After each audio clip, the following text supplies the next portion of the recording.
Dictation संकलन 217, speed लगभग 150 शब्द प्रति minute. Ready, start.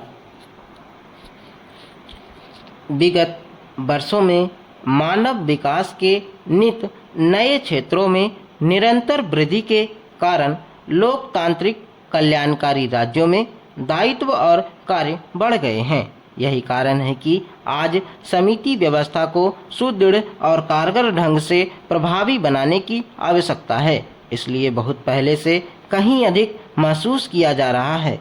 Australia, New Zealand, Canada, Britain में यह प्रक्रिया 60 के दशक में प्रारंभ होकर 80 के दशक के शुरुआत में पूरी हो गई थी।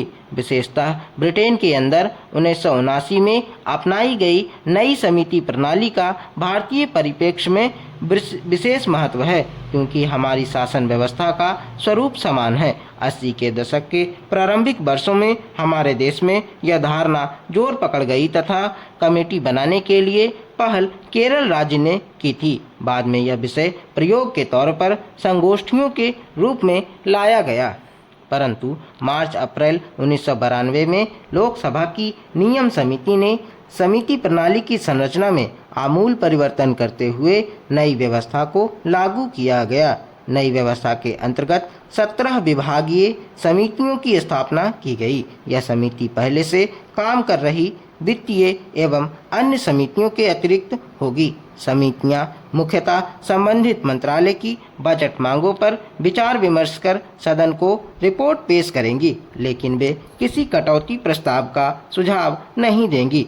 इस व्यवस्था में आम बजट पर चर्चा पूरी होने के बाद दोनों सदनों की बैठक निश्चित अवधि के लिए स्थगित कर दी जाएगी। ये समिति अलग अलग मंत्रालय पर अपनी पृथक रिपोर्ट पेश किया करेगी। इसके बाद सदन इन रिपोर्टों के आधार पर मंत्रालय की अनुदान मांगों पर विचार करेगा। भारतीय संसद तथा केरल, पश्चिम बंगाल राज्यों में अपनाई गई इस समिति को आधार मानकर मध्य प्रदेश में भी इस प्रकार की समितियों को गठित करने के बारे में काफ़ी समय से विचार विमर्श किया जा रहा था। सबसे पहले प्रयोग के तौर पर कृषि और बागवानी, पर्यटन और वन तथा पर्यावरण से संबंधित विषय पर 3 कमेटी को बनाया गया। इन समितियों के कामकाज से लग रहा था कि इस प्रकार की अन्य समितियों को बनाए जाने से विधानमंडल, सरकार तथा प्रशासन पर अंकुश लगाने में सक्षम होगा। अतः इस वर्ष के शुरू में नियम समिति की रिपोर्ट के अनुरूप पहले से बनी इन 3 समितियों के साथ साथ शिक्षा से संबंधित, सामान्य प्रशासन से संबंधित, स्वास्थ्य से संबंधित और राजस्व से संबंधित समितियों का गठन किया गया। समितियों की संस्थापना प्रदेश की आर्थिक एवं भौगोलिक आवश्यकताओं के अनुरूप की गई है।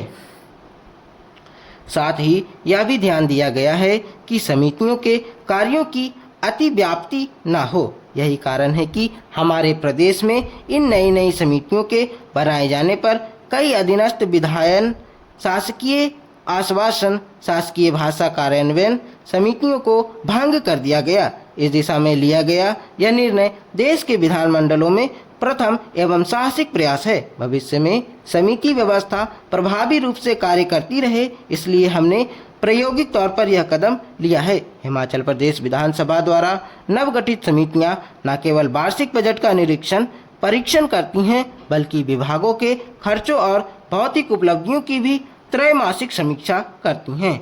समिति प्रणाली की सफलता असफलता पर टिप्पणी करने से पहले यह जान लेना आवश्यक है कि उनका लक्ष्य प्रशासन की कार्यकुशलता बढ़ाकर जवाबदेह बनाना होता है, न कि सरकार की कार्य क्षमता में बाधा, अड़चन डालना या अंकुश लगाना।